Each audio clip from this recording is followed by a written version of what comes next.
Hello, and welcome to the virtual JCC of Metro Detroit. My name is Jaemi Loeb, and I'm the Senior Director of Cultural Arts here at the JCC. It is my pleasure to be your host and moderator this Thursday evening. Thank you for being here. We are thrilled to have with us tonight for a conversation two, not one, but two visionary Detroit arts leaders. We'll be talking about how the arts are faring in these challenging times and how arts entrepreneurs are already building what's next. We have an exciting discussion prepared for you, of course, but we want you to be a part of it. You can put your comments and questions in the comment box below, or in the you can text them to the number right here in your screen, 248-702-5241. That number will stay on your screen, so don't worry. Let us know what you think. We want to hear from you. We'll get to as many questions as we can. While you're here at our YouTube channel, please remember to subscribe, like this video, and click the reminder bell. That way you'll always know when we upload a new video or we have a new live virtual event coming up. Another great way to find out about live events coming up is our website, culturalarts.jccdet.org. You can find all of our events, of course, but you can also join our email list, find our Facebook group, and find out about ways to support what we're doing. Speaking about supporting what we're doing, the JCC of Metro Detroit is really, really excited to be able to bring you so much virtual programming free. And of course, in order to keep doing that, we need your help. So if you enjoy this program and others like it, we hope that you'll consider donating to the Cultural Arts Department and or becoming a patron of one of our festivals. Film Festival is coming up in May, which is sooner than you think. So we hope you'll join us for all of that. Your support goes directly to the Cultural Arts Department and helps us to produce excellent events well into the future. And now to tonight's speakers. We are very exceptionally lucky to have with us two of the most innovative, interesting, and generally menschy arts leaders in the world with us tonight. Aaron Dworkin and Yuval Sharon will be our guests. Aaron Dworkin is a social entrepreneur, a filmmaker, a performing artist, a philanthropist, and a professor in not only the School of Music, but also the School of Business at the University of Michigan. He was a MacArthur Fellow in 2005. He was President Obama's first appointment to the National Council on the Arts, and he's a member of President Biden's Arts Policy Committee. He's the founder of the Sphinx organization right here in Detroit, which is the leading organization in the world with the mission of transforming lives through the power of diversity in the arts. He also serves as the host of a nationally broadcast show called Arts Engines, which I highly recommend. It's a collaboration with Detroit Public Television, Ovation TV, The Violin Channel, and American Public Media. He's also a best-selling writer. His most recent books include The Entrepreneurial Artist, Lessons from Highly Successful Creatives, a sci-fi novel called Ethos, Rise of Malcolm, and a memoir called Uncommon Rhythm. You can check out all of those at the Book Fair online bookstore, which I will post a link to in the comments shortly. Yuval Sharon is the Gary L. Wasserman Artistic Director of Michigan Opera Theater.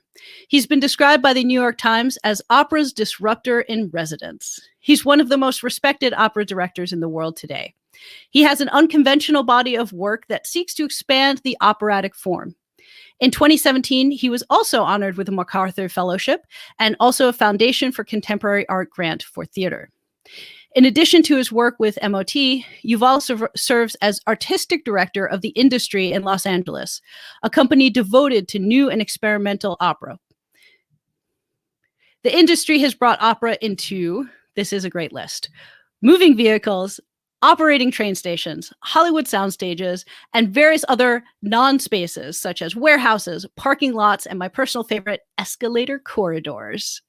Yuval has directed a wide range of operas in the great houses of the world with all of today's opera luminaries, including John Adams' Dr. Atomic in the Staatstheater in Karlsruhe, John Cage's Song of Books at the San Francisco Symphony and Carnegie Hall, and he was the first American to direct an opera at the Bayreuth Festival when he produced Lohengrin. So please join me in welcoming Aaron Dworkin and Yuval Sharon. Hello, gentlemen. Hello. Jamie. I'm Great so to be glad here. to have you here. So great to be here. I'm so glad to be here. Yes.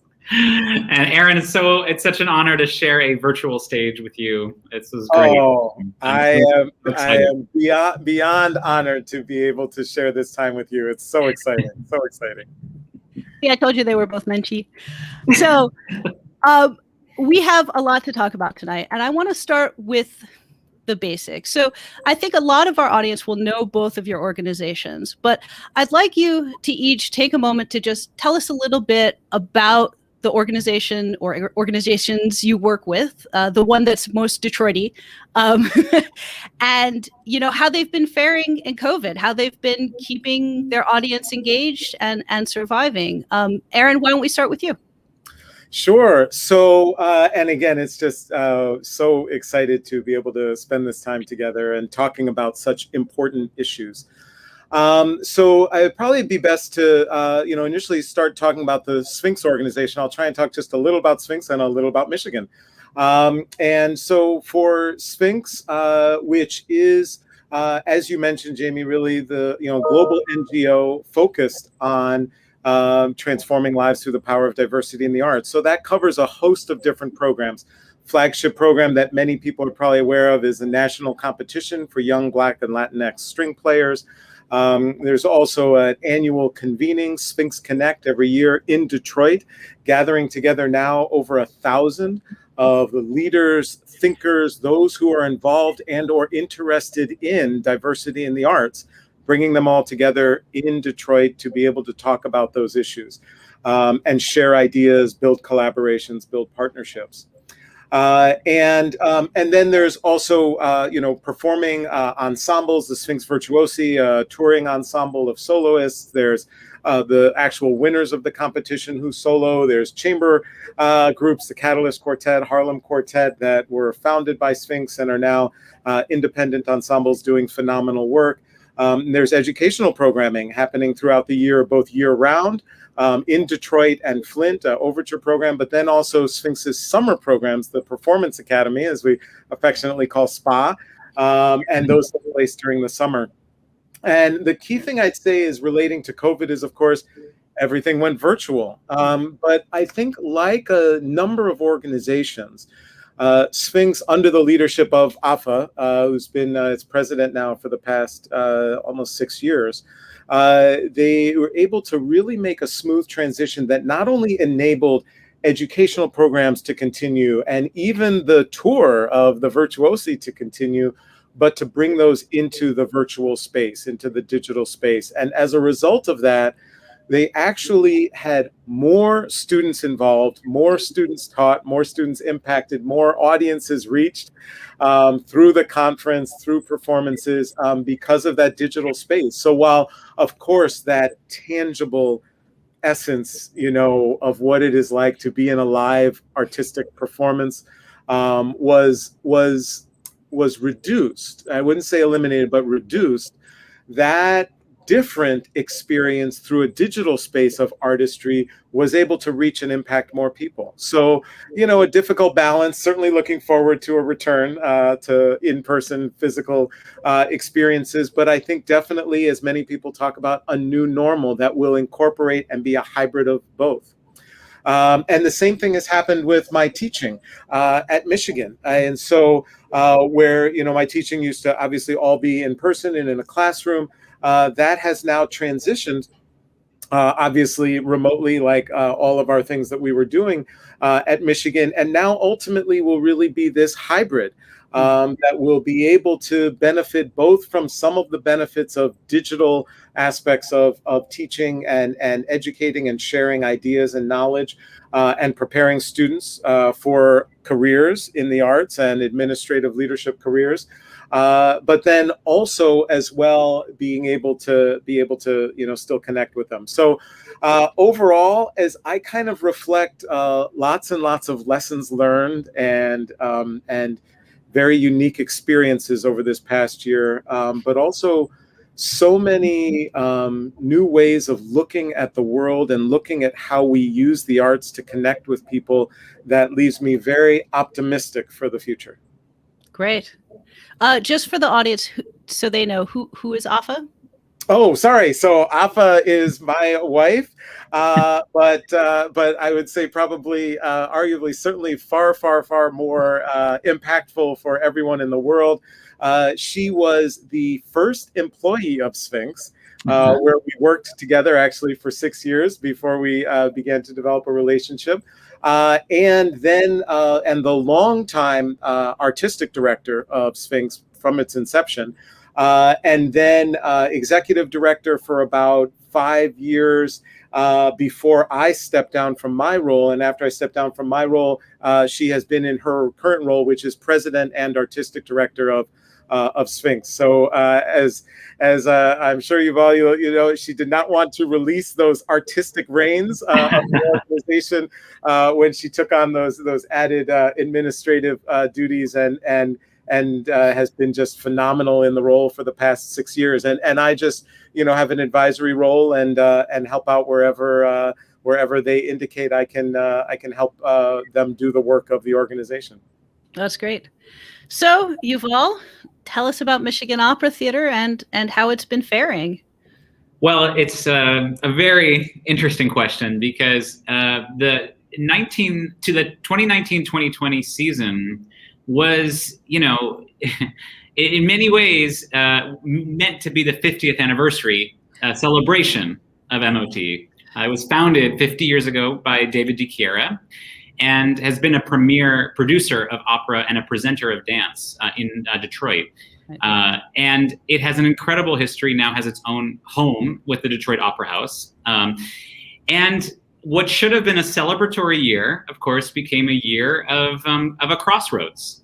And I have to say, I really applaud the president and CEO of Michigan Opera Theater, Wayne Brown, as well as all of the board of directors, for taking this opportunity of the pandemic and the enforced intermission, as they've liked to call it, the time where we couldn't be on stage, to really rethink what does opera really look like in Detroit moving forward? What is the future of this art form? Does it have to simply replicate the past, even as we are proud of the past? But can it actually help us reflect on who we are today? And even more than that, how can it also help to project for us an image of who we want to be as a society? I think some people think opera might be an art form that really just affirms certain held social values, and I think certain people do treat opera that way. But I believe that opera is actually an art form that lets you imagine what it doesn't yet exist. That's what draws me to opera personally. And that's the kind of opera I want to be seeing in America, and certainly the kind of opera that I intend to be producing in Detroit. But maybe to finish the narrative of what happened with MOT is in this pandemic, I was hired to be the first Gary L. Wasserman artistic director for the organization, marking me as the second kind of artistic leader since David DiChiara. Those are pretty big shoes to fill, obviously, for people that live in Detroit. But for me, I realized that our shoe sizes are quite different. David, I actually never met David DiChiara, but maybe our shoe sizes are the same. So I'm just guessing here. But I'll just simply say that I will be bringing some different approaches.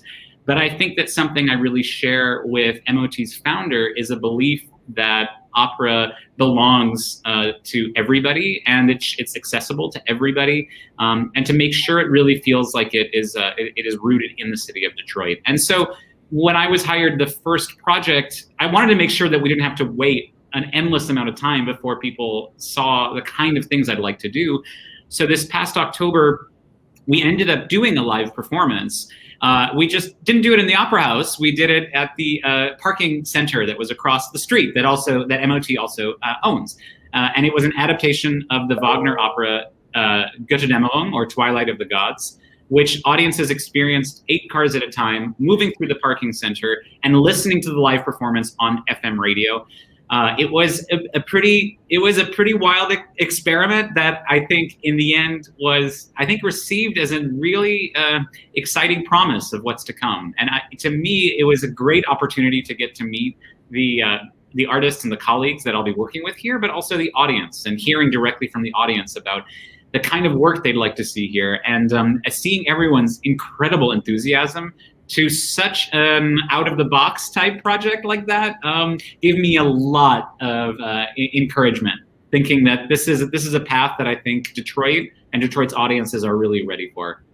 You definitely picked, an easy opera as well. In a parking garage. Yeah, just the musically simplest you could. But I mean, to that note, I will say that one of the things that I love about opera is how challenging it is, and that it does actually challenge the audience, and that's part of the purpose of it, is not to make it easy on anybody. It certainly is not easy on the artists who are doing it, but that challenge with opera is its pleasure. It's the idea that we get to expand our minds and experience something we've never seen before. I mean, there is so much joy in that, I think. And I feel that even, I think for a lot of people, they came out of the experience saying, I think I might like Wagner, actually, which I know they did not say going into it, so it's to me, that's something I really want to bring to MOT and to our seasons. We're announcing the upcoming season next week. And I hope that spirit of adventure and trying new things that the audience brought to Twilight Gods, that our audience or new audiences for us will bring that with them as we go into that season. So, you mentioned two things I think I'd like to talk about a little more with both of you. One is imagining what's possible, and the other is accessibility. So I think, in general, the classical music world, opera, concert music, that whole wide range of things that you might call classical music, doesn't get enough credit for creating these sort of this is what's possible kind of moments. Mm-hmm. And I think one of the reasons it doesn't get enough credit is because accessibility is an issue.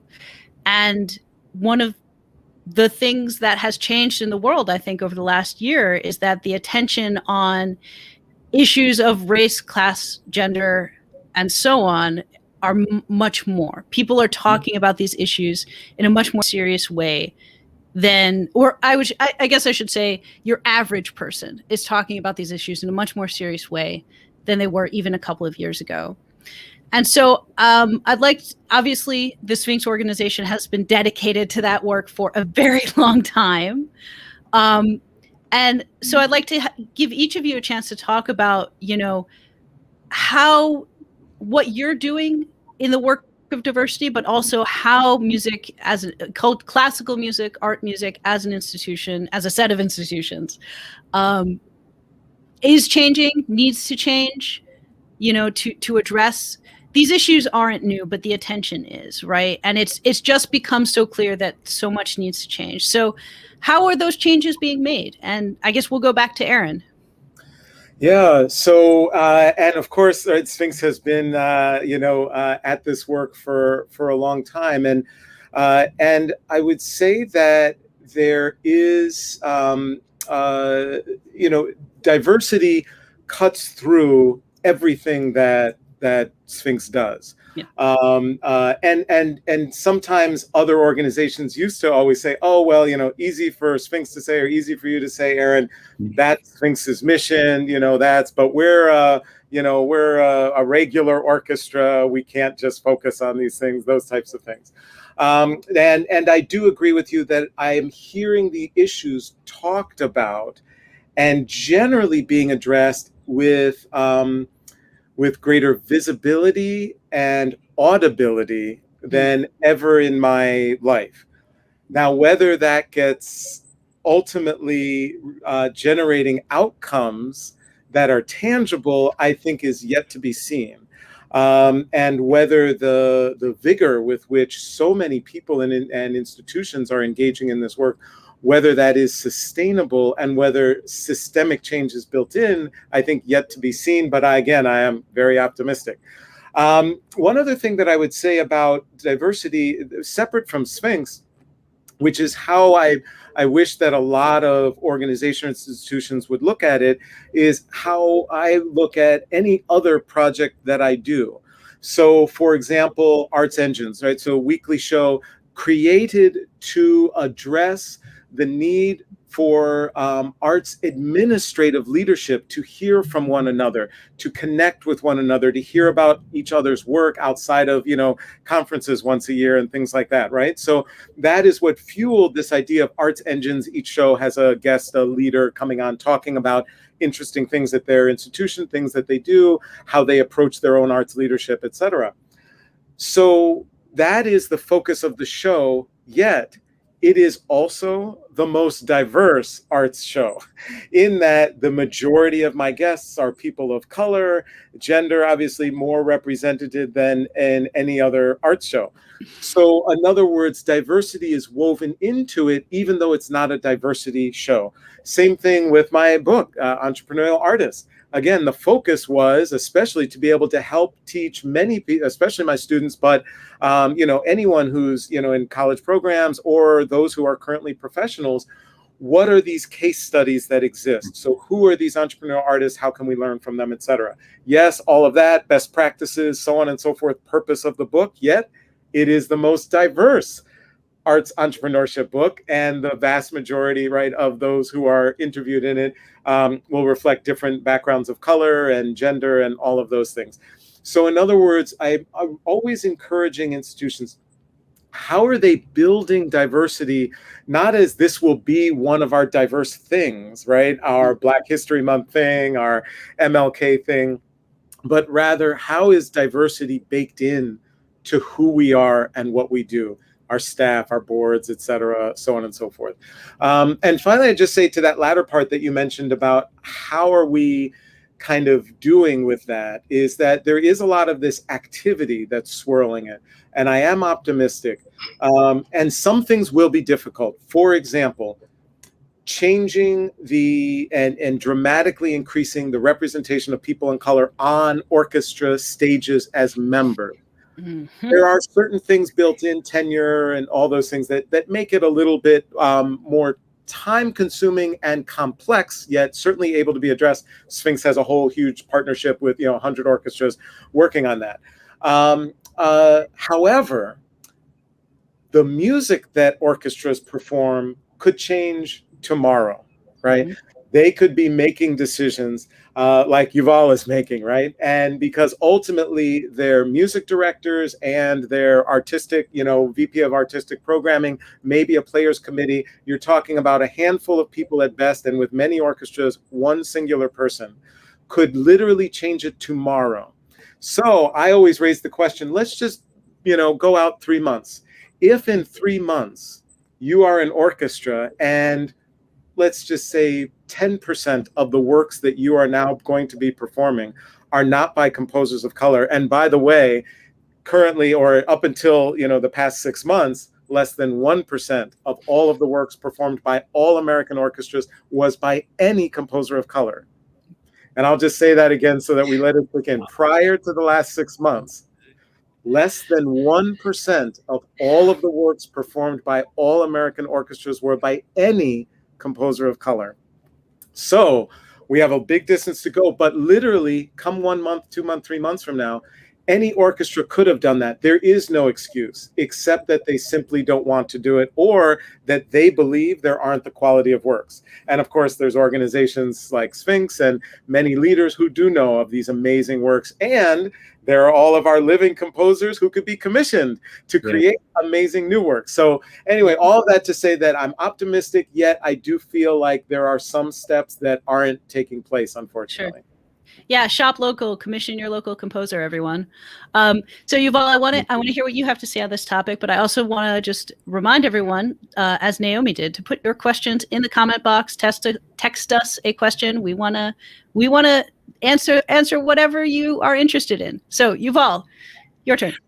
Yeah, Aaron, I love what you were saying, and I completely resonate with exactly what you're putting forward. And I might just frame this, first of all, to speak to this audience of the JCC.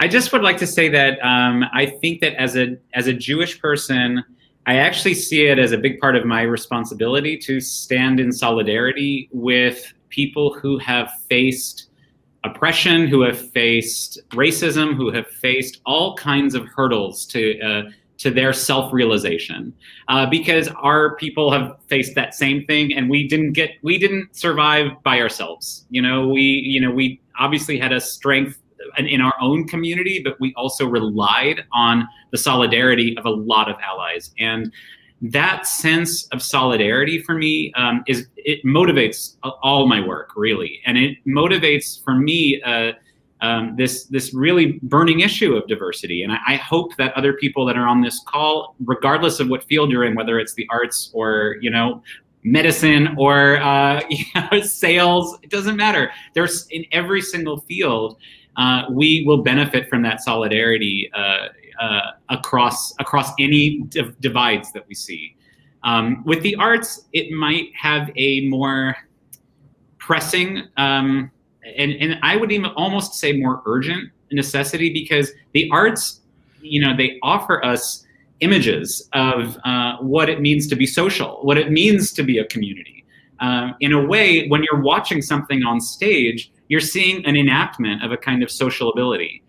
And if that excludes people, what does that deliver to the audience subconsciously? And that is actually where opera has had a lot of trouble, because there have been a lot of subconscious, there's been the delivery of a lot of subconscious affirmations of things like racism, misogyny, all kinds of things, that are presented in very unquestioned ways. So if you do a production of Aida, and it's not presented critically, and everyone is dressed in Egyptian outfits, and white people might be bronzed, as happens, even up. I think that after this year, it seems like that's not going to happen. That I would be shocked if that still happens in America after this year that we had. But it has happened up till this year. But I think productions like that were planned. I know productions like that were planned.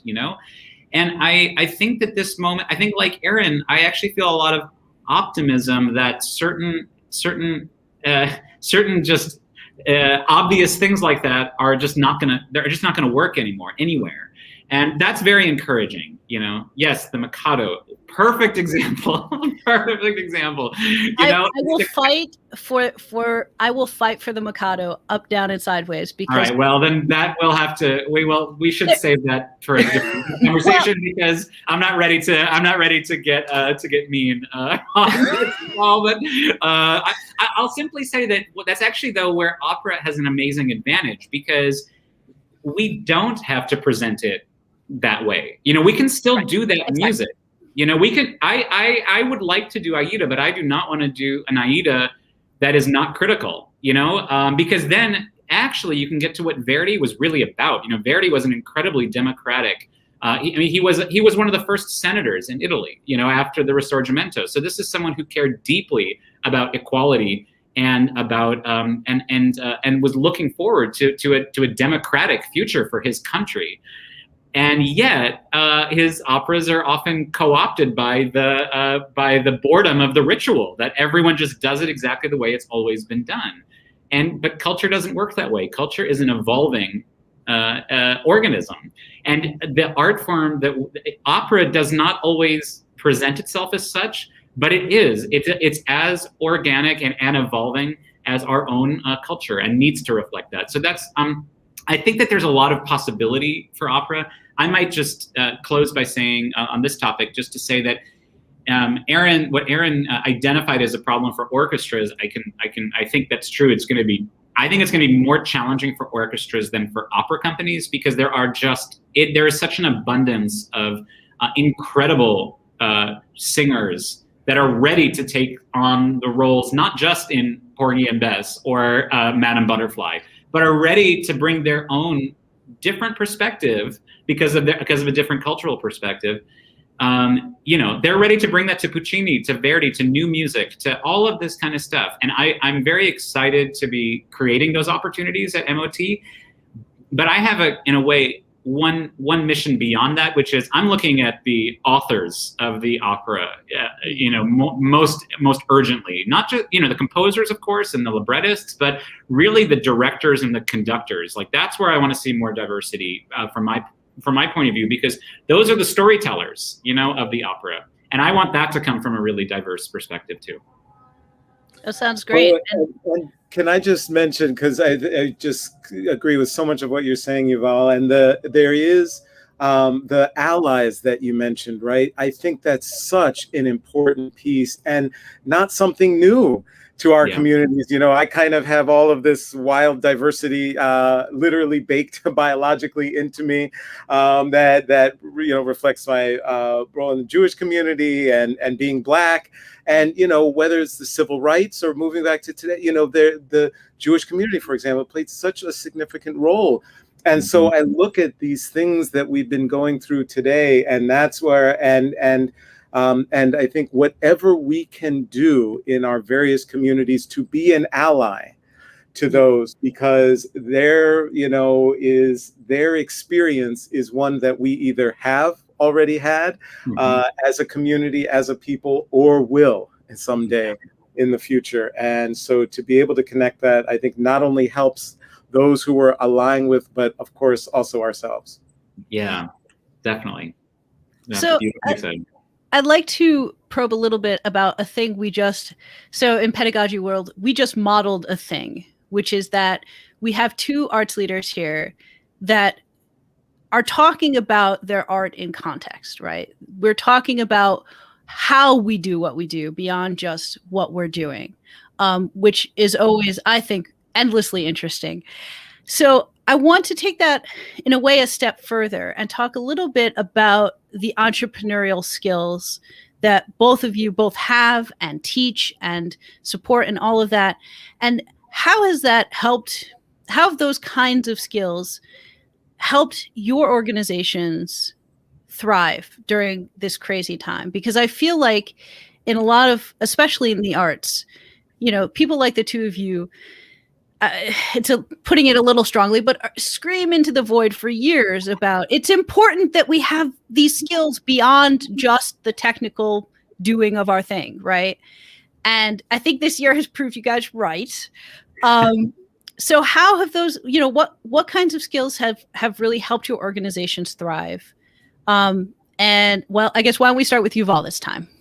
Oh, I was hoping you would start with Aaron, because he is the write the book. He's written so beautifully. I mean, his book on the role, what it means to be an artist and an entrepreneur should be a textbook in every arts academy. It's so great, and I loved reading it and loved thinking about even canonical artists that, we sometimes think that they never had it hard, and I just thought, I love how you broke that down, that actually we will all face challenges no matter how successful we appear from outside, And so I think entrepreneurship, and I think that maybe Aaron would second this, but I'll let you speak to this. But I think the notion that the way we approach entrepreneurship as an individual, taking that to what it means to think as an organization, that as an entire organization,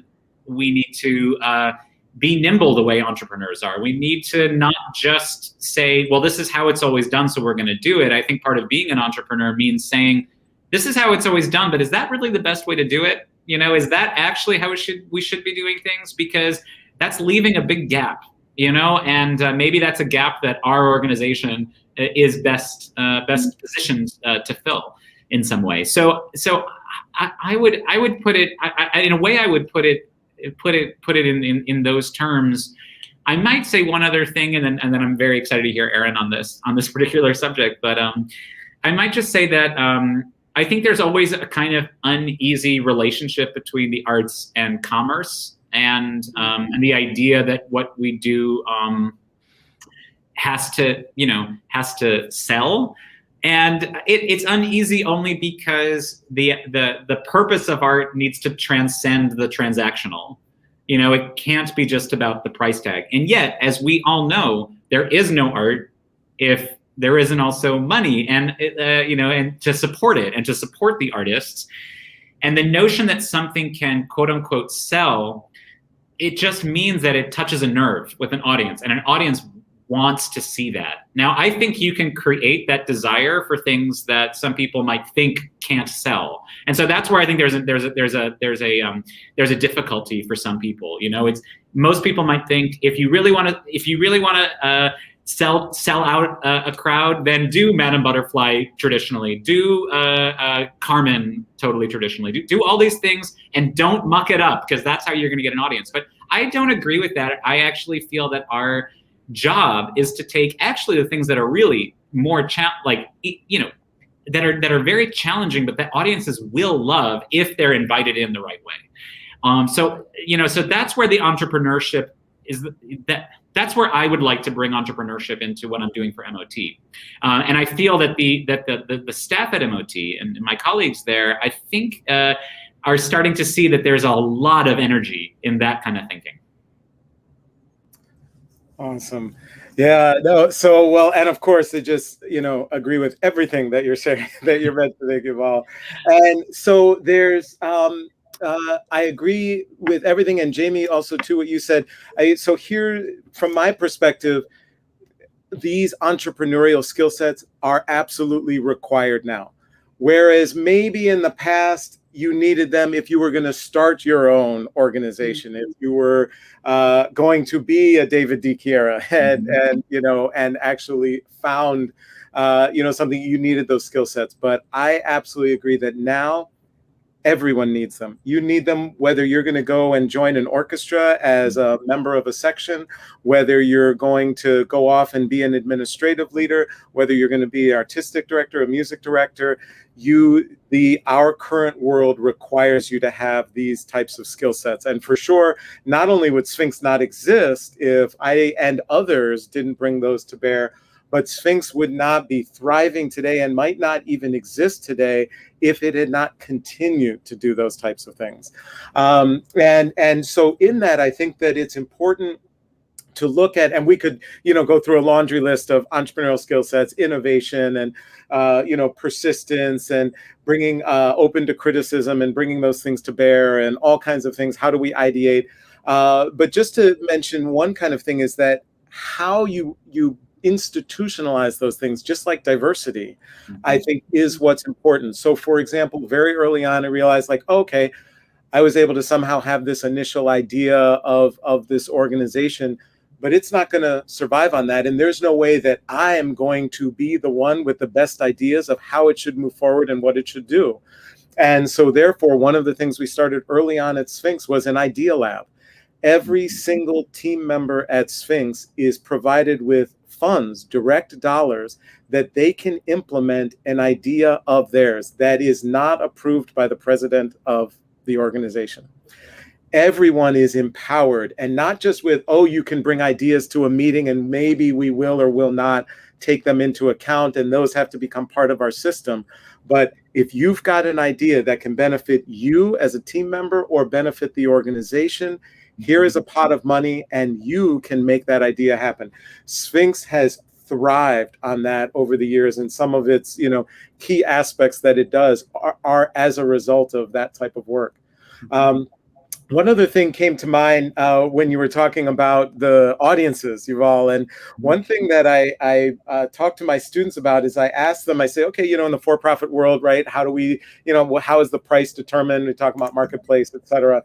But then I said, so in this nonprofit arts world, which is very different than the for-profit arts world, I always pose to them, who sets the price? And underlying all of that, my certainly belief in what I teach and talk about is the donor sets the price. And as we look at that, I think that as we're selling, because nonprofit arts has to be sold, just as you were saying, in that same way, you can sell to the audience who's going to come and be moved and impacted by your arts, by your art making, or you can sell your art to someone or some entity that has resources, that cares about it, but might not actually ever show up and sit in the seats and be impacted by your art. And that's one of these realities. And so there are absolutely things, for example, that Sphinx does that appeals, that, if you will, has sold to those who have resources, who believe in social justice, but don't actually necessarily like classical music personally, right? But they deeply believe in social justice. So they provide resources that enable Sphinx to have a very, very, very low and or often subsidized audience ticket sales, so that those who want to come and be experienced by the art but may not have the resources to expend on a $50 ticket or a $100 ticket, instead can come. And so Sphinx is able to sell out. From our inaugural Carnegie Hall concert, sold out Carnegie Hall. But it was through that combination of, those often, right, who are sitting in the boxes and can afford their seats plus, and those who might be sitting everywhere in the hall and who may not have the resources to afford that. And so I'm always interested in this delicate balance and understanding our art. How is it serving multiple constituencies? Those who are donors, who are important, because what that means is our art is having some kind of impact that people care about, who have a philanthropic bent to them.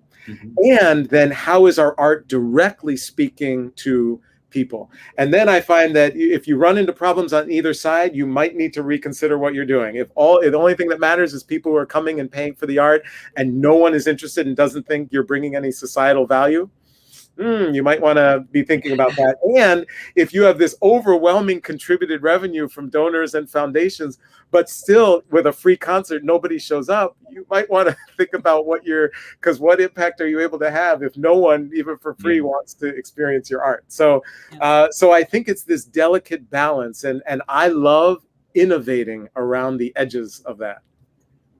So, I think an issue sort of at the center of what we've been talking about for a little while now is this idea of engagement, or the practice of engagement. And this kind of goes to a question from Naomi about inviting school groups into dress rehearsals at MOT. I thought that was something you did. If not, you should. It is. It is. Yes, we've done it sometimes. We haven't done it in the past for every opera. And it's definitely a practice. I would love to figure out how to continue.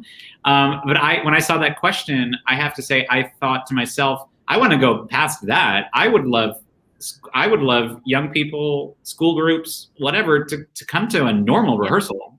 Not just the dress rehearsal where everything's put together. I'd love them to see how these things are made. People are so fascinated by when you take things apart. And I actually think that kind of approach is going to help opera tremendously, because there is something about, coming into an opera house and you're sitting and it's behind this proscenium arc and everything is kind of perfect. And it seems like something inevitable that dropped from the sky, the music has always been there. These performers are going through the motions that they learned because that's what they did in the 19th century. So there is something about that I think has not served opera well up till now. And part of a way to kind of break that up might be to just show people what it's like to rehearse and stop every few measures and say, actually, you need to emphasize this word. This word is the key word in this line. This needs to come through, And I think people watching that and appreciating the effort and the humanity involved in every decision will go a long way to make people excited about the art form. Dress rehearsal is basically like a performance, and I think that's great, and I definitely want to keep opening that up to students. But I also want to see about continuing to break up that sense of inevitability that really, I think, dogs opera. Yeah, I mean, to use a little jargon, exposing the means of production is just always interesting, because we usually don't. Exactly. This is a little bit highbrow, so I hope you'll forgive me for bringing this up. But the philosopher Theodor Adorno, he said something really amazing about when radio became so common, and there were performances that were being broadcast on the radio. And he was saying, why are they broadcasting performances? They should broadcast rehearsals. Because if people broadcast rehearsals and it keeps getting interrupted and stopped, it'll make people appreciate that live performance where there's no stopping and everything just happens. And I've always thought about that as something that he was so right, that method of production can tend to make us forget what actually goes into making these pieces, and the incredible efforts and the nuance and the detail that are the real heart of what we do. So that is a good segue, actually, to I bring up the issue of engagement because it is also an issue of audience access, expanding one's audience, as arts organizations are always looking to do. And of course, diversity and inclusion, right? All of those, when it comes down to it, are questions in practice. They become questions of engagement, right? How do you bring people into the fold? How do you invite them in a way that makes them feel welcome? How do you make them participants in what you're doing? Mm-hmm. And I think if this year has taught us anything, it's how important that process is. So Yuval, you were just talking a little bit about how you see that working at MOT. Aaron, your thoughts about how the practice of engagement can bring us to what's next? Yeah. So, well, and maybe it's I can kind of draw it into this comparison, because and I always feel bad that I pick on orchestras, but sometimes they do. The stats aren't great. Right. So, but I do have to say that orchestras have transformed what they were doing, say, 5 years ago to today. The partnerships with Sphinx have exploded. A host of different things have occurred that are really just extraordinary. So, so I have a fair amount that I definitely like to applaud them on in terms of the work that they're doing. But with that, lots of work to be done. There were a lot of orchestras that would say, "Oh, well, we wish we would have, a more diverse audience, but we put out word, but who shows up, right? That kind of thing." And so I would say about engagement that it comes down to hard work. Mm-hmm. It's not easy if you've done something one way forever, and that being proactive is what really actually makes a difference. And what that requires is effort, thought, time, and most importantly, money. So it's interesting. Any institution, they're like, and if they're asking me for some feedback or some guidance or advice on something, and they're like, we don't have diversity in our audience. We'd really like to. We've been trying. I'm like, oh, okay. So what was your budget for that last year? And like, budget often like, what do you mean our budget for it's like, well, you wanted to see some change, but if you didn't put any resources toward it, why would you expect anything to change, right? Definition. Doing things the same. And so I want to not just say that people need to do that and need to put resources, but for example, Sphinx does this too. And that's how you build a community. Sphinx had not been doing regular concerts in New York, and we were like, we want to be at Carnegie Hall for all of the obvious artistic reasons and the impact on our artists. So for all of these, if you will, internal to our direct constituents, being at Carnegie Hall was important. But then people were like, well, yeah, sure, that's fine, but you're not going to be able to sell out Carnegie Hall. And we wouldn't have been able to, except that we ended up then going and we did a series of community concerts, a lot in Upper Manhattan, in Harlem, and in other communities for 8 weeks leading up to Carnegie. Those all had their own direct impact, but we were at churches, we were in schools, we were in community centers, all of those feeding into just that inaugural Carnegie concert. Now, of course, once you build a community, that level of initial work you have to do is not as much. Now it's about cultivating and nurturing and listening to and engaging with that community. But to initially do it, it's absolutely hard work. And you have to go out and you have to prove yourself, right? You can't just go out and say, we have this wonderful art. You have no idea what impact it will have on you, upon thee, right? You have to go out and say, look, here's what we do.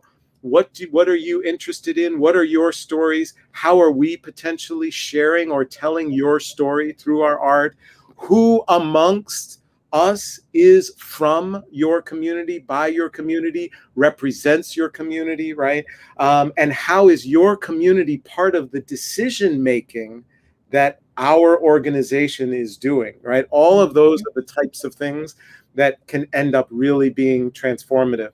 And especially ultimately, the last thing I'd say is truly being empowering.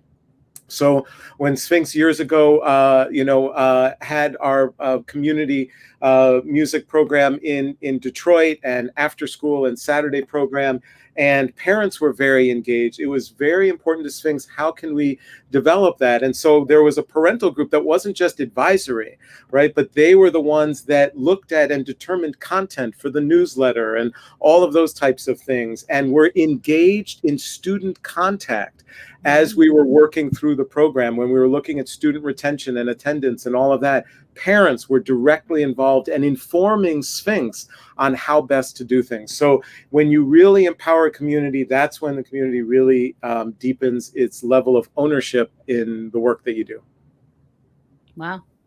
So we're running near the end here, but I do want to talk about what's next. So what of the chaos that we are, I mean, the arts world is always in flux, is always in chaos, but it seems a little extra right now. So of the things we're doing differently right now, what do you think is going to stick in terms of the way we present art to the world, the way we perform, the way we talk to our audiences, all of those kinds of things? Yuval, would you like to go first, or are you muted? No, I just was. I'm happy to go first. Sure. But it's a big question. Yes. I think we're all looking to the future and thinking, yeah, what does this look like when we're back in a theater and sitting next to strangers again and sharing something together again, right, as a community? And I'll only say that, I mean, this is, for me, I have to say, I share Aaron's optimism mostly because this is a moment for real change. And if we come back to the theater and it is purely a nostalgic trip for us in terms of how it used to be, we will have really failed to have taken advantage of what this pause has given us the opportunity to rethink and redo.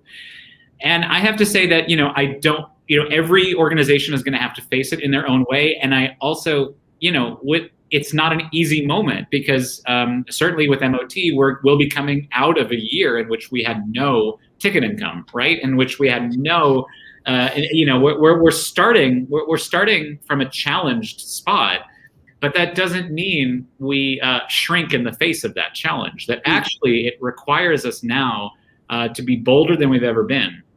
And I actually believe that if we take that bold step, we will have an audience we've never had before. Because I think everyone, to be honest, I think everyone's excited to go out again. Everyone is excited to be in the community again, in their community again, from this isolation that we've been in.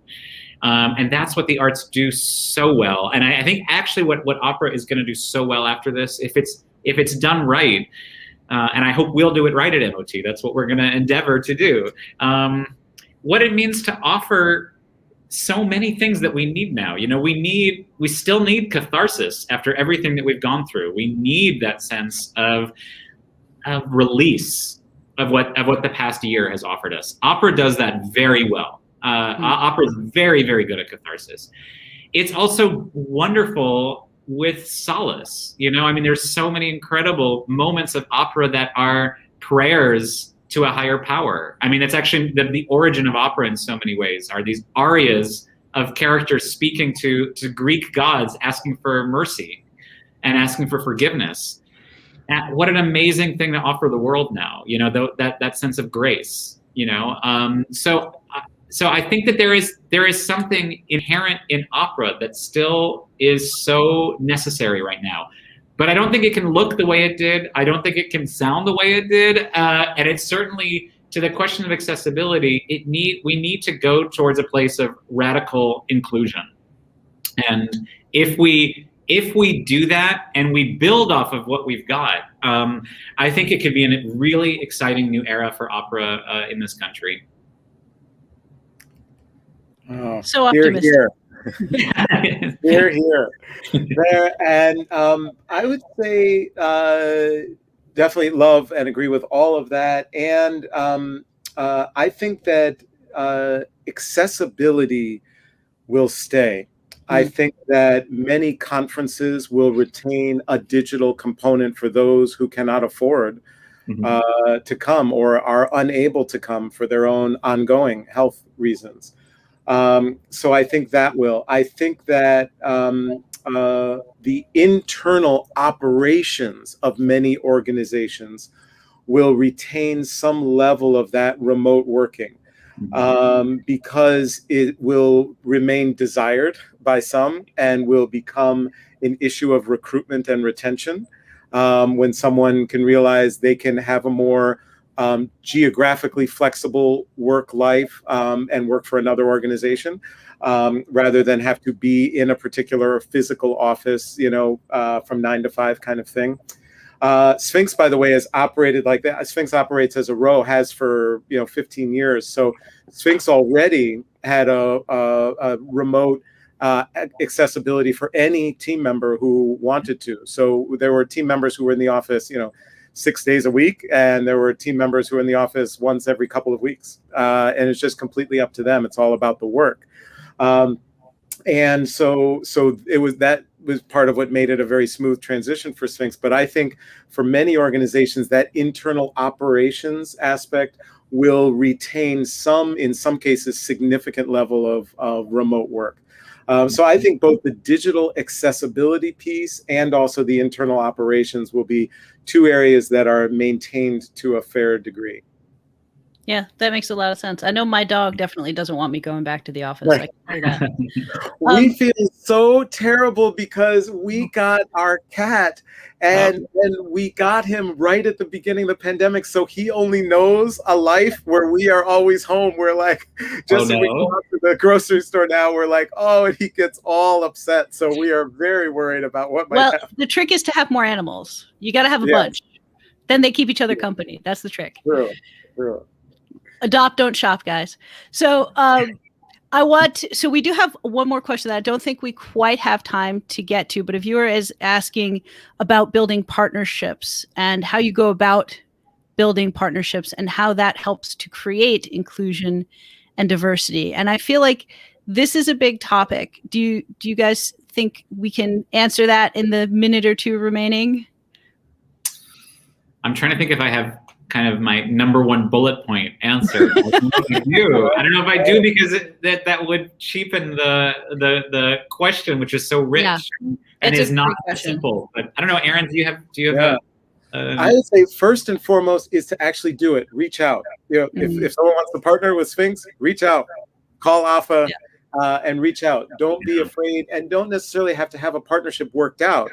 And just, I would say, look for who are the people or the organizations that complement or could bring value to where you might need knowledge, experience, or even resources. And so try to look and see, is there an organization that reflects those, and then go about and see. And of course, last thing, partnerships absolutely must be the two-way street. So it's like, there's this wonderful partner who could do X, Y, and Z. And then it's very important. So what role are you able to bring for them? In the end, you have to have that two-way street if the partnership will be sustainable. Yeah. Oh, yeah. I'll say maybe just to piggyback on that for with one note, the two-way street's so important, or three-way street, depending on, or intersection, whatever you want to call it. Only because I am actually really encouraged when I talk to my colleagues at other opera companies about this notion of thinking a little less hierarchically in terms of it's got to be about what's good for our organization, and thinking in terms of business transactions between organizations is just not how we should be thinking right now. Thinking instead about how everyone is lifted up by partnerships, and certain things are possible only because of a partnership. That's an amazing way. That's the way I think of when I'm directing opera. I think of things in that way because I can't sing. I can't play an instrument really. I studied piano, but so badly, but I actually don't do very much. I just direct, So, I need partnership and the way that the projects that I feel like have been the most successful have been ones in which it has been less about a kind of hierarchy with a director on the top and everyone else fulfilling their desires, but instead something where everyone's wishes and desires are really met through the engagement. Yeah. So I guess collaboration is our final word of the day, everyone. So thank you both so much for your time. It's a really interesting discussion. I know our audience has had a great time. So thank you to Aaron Dworkin, to Yuval Sharon, and thank you all for being here. Our next event in the Cultural Arts Department is on April 18th. It's called Yiddish Glory. It's a SAGE event. You can check that out. Coming soon to our website right here, culturalarts.jccdet.org. There it is. And thanks so much for being here and have a great night.